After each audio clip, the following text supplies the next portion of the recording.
Hi friends, എല്ലാവർക്കും സുഖമല്ലേ? നീണ്ട വേനലവധിക്ക് വിരാമമിട്ട് വീണ്ടും ഒരു അധ്യയന വർഷം കൂടി പടിവാതിക്കൽ എത്തി നിൽക്കുകയാണ്. സ്കൂൾ തുറക്കുകയല്ലേ, എല്ലാം റെഡിയായോ എന്ന ചിന്തയിലാണ് ഇപ്പോൾ ഓരോ വീടുകളും. പുതിയ ക്ലാസ് മുറികൾ, പുത്തൻ പുസ്തകങ്ങളുടെ മണം, പുതിയ കൂട്ടുകാർ, പിന്നെ കിലുകിലാ ചിരിക്കുന്ന കുടകളും വർണ്ണാഭമായ സ്കൂൾ ബാഗുകളും. അങ്ങനെ ഒരു പിടി വശ്യമായ ഓർമ്മകളിലേക്കും പ്രതീക്ഷകളിലേക്കും നമ്മൾ വീണ്ടും നടന്നു കയറുകയാണ്. അവധിക്കാലത്തെ മടിയും കളികളും ഒക്കെ മാറ്റിവെച്ച് പുലർച്ചെ ഉണർന്ന് യൂണിഫോമും ധരിച്ച് സ്കൂളിലേക്ക് പോകാൻ നമ്മുടെ കുട്ടികൾ മാനസികമായി തയ്യാറെടുത്തു കഴിഞ്ഞു. എന്നാൽ കേവലം ബാഗും കുടയും പുതിയ വസ്ത്രങ്ങളും വാങ്ങുന്നതിൽ മാത്രമല്ല, നമ്മുടെ കുട്ടികളെ മാനസികമായും ശാരീരികമായും ഈ പുതിയ മാറ്റത്തിന് ഒരുക്കുക എന്നതിലാണ് യഥാർത്ഥ തയ്യാറെടുപ്പ് അടങ്ങിയിരിക്കുന്നത്. ഇന്നത്തെ വീഡിയോയിൽ നമ്മൾ സംസാരിക്കുന്നത് സ്കൂൾ തുറക്കുമ്പോൾ നമ്മൾ ശ്രദ്ധിക്കേണ്ട ഏറ്റവും പ്രധാനപ്പെട്ട ചില കാര്യങ്ങളെക്കുറിച്ചാണ്. അവധിക്കാലത്ത് കുട്ടികളുടെ ഉറക്കവും ഭക്ഷണരീതിയുമെല്ലാം പൂർണ്ണമായും മാറിയിട്ടുണ്ടാവും. രാത്രി വൈകി ഉറങ്ങുകയും രാവിലെ വൈകി എഴുന്നേൽക്കുകയും ചെയ്യുന്നതാണ് ഭൂരിഭാഗം കുട്ടികളുടെയും രീതി. എന്നാൽ സ്കൂൾ തുറക്കുന്നതോടെ ഈ ശീലങ്ങൾ പെട്ടെന്ന് മാറ്റുക പ്രയാസമാണ്. അതുകൊണ്ട് സ്കൂൾ തുറക്കുന്നതിന് കുറച്ചു ദിവസങ്ങൾക്ക് മുൻപ് തന്നെ കുട്ടികളെ നേരത്തെ ഉറക്കാനും രാവിലെ കൃത്യസമയത്ത് ഉണർത്താനും രക്ഷിതാക്കൾ ശ്രദ്ധിക്കണം. പെട്ടെന്നൊരു ദിവസം രാവിലെ വിളിച്ച് എഴുന്നേൽക്കുമ്പോൾ കുട്ടികളിൽ ഉണ്ടാകുന്ന ആ മടുപ്പും ദേഷ്യവും ഒഴിവാക്കാൻ ഇത് സഹായിക്കും. അതുപോലെ തന്നെ പ്രഭാത ഭക്ഷണത്തിൻ്റെ കാര്യത്തിലും കൃത്യത കൊണ്ടുവരണം. രാവിലെ നല്ല പോഷക ഗുണമുള്ള ഭക്ഷണങ്ങൾ കഴിച്ച് സ്കൂളിൽ പോകുന്നത് കുട്ടികളുടെ ശ്രദ്ധയും ഊർജവും വർദ്ധിപ്പിക്കാൻ സഹായിക്കും.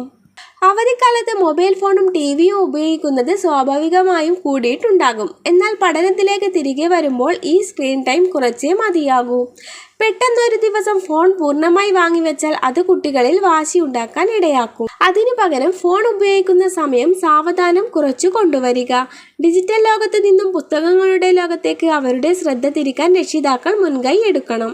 പുതിയ ക്ലാസ്സിലെ പുസ്തകങ്ങൾ ഒന്നിച്ചിരുന്ന് വാല്യം കെട്ടുന്നതും അതിലെ ചിത്രങ്ങൾ നോക്കുന്നതുമെല്ലാം കുട്ടികളിൽ പഠിക്കാനുള്ള താല്പര്യം ജനിക്കാൻ സഹായിക്കുന്ന ലളിതമായ വഴികളാണ്. സ്കൂൾ തുറക്കുന്നതിൻ്റെ ആദ്യ ദിവസങ്ങളിൽ കുട്ടികളിൽ ഒരേ സമയം പുതിയ പ്രതീക്ഷകളും ചെറിയൊരു ആശങ്കയും ഉണ്ടാകാൻ സാധ്യതയുണ്ട്. പ്രത്യേകിച്ച് പുതിയ സ്കൂളിലേക്ക് മാറുന്ന കുട്ടികൾക്കോ അല്ലെങ്കിൽ LKG, 1ാം ക്ലാസ് എന്നിവയിലേക്ക് പോകുന്ന ചെറിയ കുട്ടികൾക്കോ വലിയ രീതിയിലുള്ള അപരിചിതത്വം തോന്നാം. ഇവിടെയാണ് രക്ഷിതാക്കളുടെ സ്നേഹത്തോടെയുള്ള ഇടപെടൽ വേണ്ടത്. സ്കൂൾ എന്നത് പേടിക്കേണ്ട ഒരിടമല്ലെന്നും അവിടെ ഒരുപാട് കൂട്ടുകാരെ കിട്ടുമെന്നും പുതിയ കാര്യങ്ങൾ പഠിക്കാമെന്നും അവരോട് സംസാരിക്കുക. കുട്ടികളുടെ മനസ്സിലെ ആശങ്കകൾ തുറന്നു പറയാൻ അവരെ അനുവദിക്കുക. ഞങ്ങൾ നിങ്ങളുടെ കൂടെയുണ്ട് എന്ന ആത്മവിശ്വാസമാണ് ഈ സമയത്ത് അവർക്ക് നൽകേണ്ട ഏറ്റവും വലിയ ഉറപ്പ്. മഴക്കാലത്താണ് നമ്മുടെ നാട്ടിൽ സ്കൂളുകൾ തുറക്കുന്നത്. അതുകൊണ്ട് തന്നെ കുട്ടികളുടെ ആരോഗ്യകാര്യത്തിൽ പ്രത്യേക ശ്രദ്ധ വേണം. തിളപ്പിച്ചാറ്റിയ വെള്ളം മാത്രം കുടിക്കാൻ കൊടുത്തുവിടുക. പുറത്തു നിന്നുള്ള ഭക്ഷണങ്ങൾ പരമാവധി ഒഴിവാക്കുക എന്നിവ ശീലമാക്കണം. കുടയോ റെയിൻകോട്ടോ ബാഗിലുണ്ടെന്ന് ഉറപ്പുവരുത്തുക.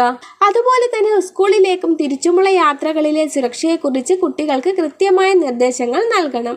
അപരിചിതർ നൽകുന്ന സാധനങ്ങൾ വാങ്ങി കഴിക്കരുതെന്നും റോഡ് മുറിച്ചു കടക്കുമ്പോൾ ശ്രദ്ധിക്കേണ്ട കാര്യങ്ങളും അവരെ ഓർമ്മിപ്പിക്കുക. സ്വകാര്യ വാഹനങ്ങളിലോ സ്കൂൾ ബസ്സുകളിലോ ആണ് പോകുന്നതെങ്കിൽ ഡ്രൈവർമാരുടെ ഫോൺ നമ്പറുകൾ രക്ഷിതാക്കൾ കൈവശം സൂക്ഷിക്കേണ്ടത് അത്യാവശ്യമാണ്.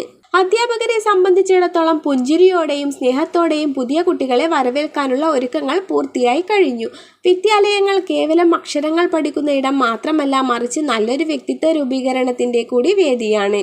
ആദ്യ ദിവസങ്ങളിൽ പഠനത്തിലേക്ക് മാത്രം ശ്രദ്ധ നൽകാതെ കുട്ടികളെ പരസ്പരം പരിചയപ്പെടാനും സ്കൂൾ അന്തരീക്ഷവുമായി പൊരുത്തപ്പെടാനും അധ്യാപകർ സഹായിക്കണം.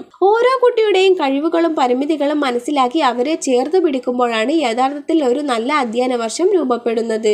പ്രിയപ്പെട്ട രക്ഷിതാക്കളെ, പഠനത്തെ ഒരു ഭാരമായി കാണാതെ അറിവിൻ്റെയും സൗഹൃദത്തിൻ്റെയും പുതിയൊരു ലോകത്തേക്കുള്ള വാതിലായാണ് കുട്ടികൾക്ക് നമ്മൾ കാണിച്ചു കൊടുക്കേണ്ടത്. ആവശ്യമായ പഠന സാമഗ്രികളും അതിലുപരിയായ പോസിറ്റീവ് ഊർജ്ജവും നിറച്ചുകൊണ്ട് നമുക്ക് ഈ പുതിയ അധ്യയന വർഷത്തെ ഒന്നിച്ചു വരവേൽക്കാം. കുറവുകൾ തിരുത്തിയും പുതിയ ലക്ഷ്യങ്ങൾ വെച്ച് മുന്നേറാൻ നമ്മുടെ കുട്ടികൾക്ക് സാധിക്കട്ടെ.